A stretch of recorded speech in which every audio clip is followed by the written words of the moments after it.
கொஞ்ச நாள் முன்னாடி நம்ம புது டிராக்டர் வாங்கியிருந்தோம் இல்லைங்களா, நல்ல நாளாக இருக்குதுன்னு சொல்லிட்டு நம்ம அப்படியே டிராக்டருக்கு பூஜை பண்ணிவிட்டு அப்போவே இந்த ஸ்பேர் பார்ட்ஸ் எல்லாமே ஃபிக்ஸ் பண்ணிடலாம். ஏன்னா நம்ம வந்து மேலே அந்த கூடெல்லாம் வைக்கணுங்க, மழையில் வெயிலில் நனையாமல் இருக்கிறதுக்கு. அதெல்லாம் எக்ஸ்ட்ரா ஃபிட்டிங்ஸ் நம்ம தான் பண்ணிக்கணும். நம்ம எப்போவும் பண்ணுற ஷாப்புக்கு கொண்டு போய் கேட்கும் போது என்னன்ட்டாங்கன்னா, அது ஒரு லாங் லீவ் மாதிரி இருந்துச்சு. ஆட்கள் நிறைய பேர் லீவ் போட்டிருப்பாங்க போல். நமக்கு முன்னாடியே நிறையா வண்டிங்க வந்து அங்கே வேலைக்காக கொண்டாந்து வச்சுருந்தாங்க. அதனால் இப்போதைக்கு ரெடி பண்ண முடியாதுங்கன்னு சொல்லிட்டாங்க. நம்ம வீட்டுக்கே எடுத்துகிட்டு போயிட்டோங்க. இப்போ திருப்பியும் லீவெல்லாம் முடிஞ்சதுக்கப்புறம் நம்ம கால் பண்ணி கேட்கும்போது சரி கொண்டாங்க, நம்ம வந்து கொஞ்சம் ஃபாஸ்ட்டாகவே மூவ் பண்ணிக்கலான்னு சொல்லியிருந்தாங்க. அதனால் தம்பி திருப்பியும் ஊர்லேருந்து இந்த டைம் டெய்லர் மாட்டியே கொண்டு வந்துட்டாங்க. அப்போ தான் ஃபிட்டிங்ஸ் வந்து கரெக்டாக பண்ண முடியும்னு சொல்லி கொண்டாந்து நம்ம எப்போவும் ரெடி பண்ணுற ஷாப்லேயே விட்டாச்சுங்க. இந்த எக்ஸ்ட்ரா ஃபிட்டிங் விஷயம்லாம் கொஞ்சம் பர்ஃபெக்டாக நேரில் பார்த்து அந்த டெய்லர் என்னென்ன நம்ம யூஸ் பண்ணுறோமோ எல்லாம் அளவெடுத்து பண்ணாதாங்க கரெக்டாக இருக்கும்.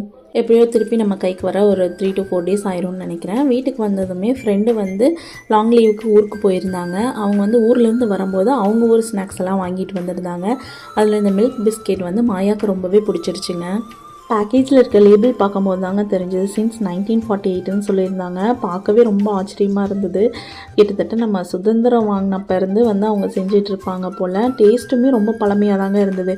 80s 90ஸ்ல நம்ம பிஸ்கெட் சாப்பிட்ருந்தோம்னா தெரியும் அதோட ப்யூரிட்டி எப்படி இருக்குன்னு. அந்தளவுக்கு டேஸ்ட்டாக இருந்தது.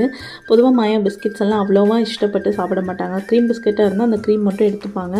ஆனால் இந்த மில்க் பிஸ்கெட் ரொம்பவே பிடிச்சிருச்சு. எக்ஸ்ட்ரா ஒரு டம்ளர் பால் வாங்கி நினச்சி சாப்பிட்டாங்க. முந்திரி பக்கோடா ரொம்பவே பிடிச்சிருச்சுங்க. நார்மலாகவே முந்திரினா ரொம்ப பிடிக்கும். இது முந்திரி பக்கோடா கொஞ்சம் சால்ட்டும் பெப்பரை மட்டும் போட்டு குழந்தைங்களுக்கு இது மாதிரியே செஞ்சுருந்தாங்க. அதை கொடுத்தோடனே காலி பண்ணிட்டாங்க கொஞ்சம் நேரத்துலேயே உட்காந்து. ஸ்நாக்ஸும் பார்த்திங்கன்னா கொஞ்சம் ஹெல்த்தியான ஸ்நாக்ஸ் மாதிரி தான் இருந்தது. நான் இன்ஸ்டாவில் பார்க்குறப்போ இவங்க ஒரு பேஜும் இருக்குது, அவங்களோட பேஜ் இன்ஸ்டாவில் இருக்குது. அதே மாதிரி வெப்சைட்லேயும் ஆர்டர் பண்ணி வாங்கிக்கலாமாம்மா. ஆக்சுவலாக சிதம்பரத்தில் இருக்குது இந்த ஷாப்பு.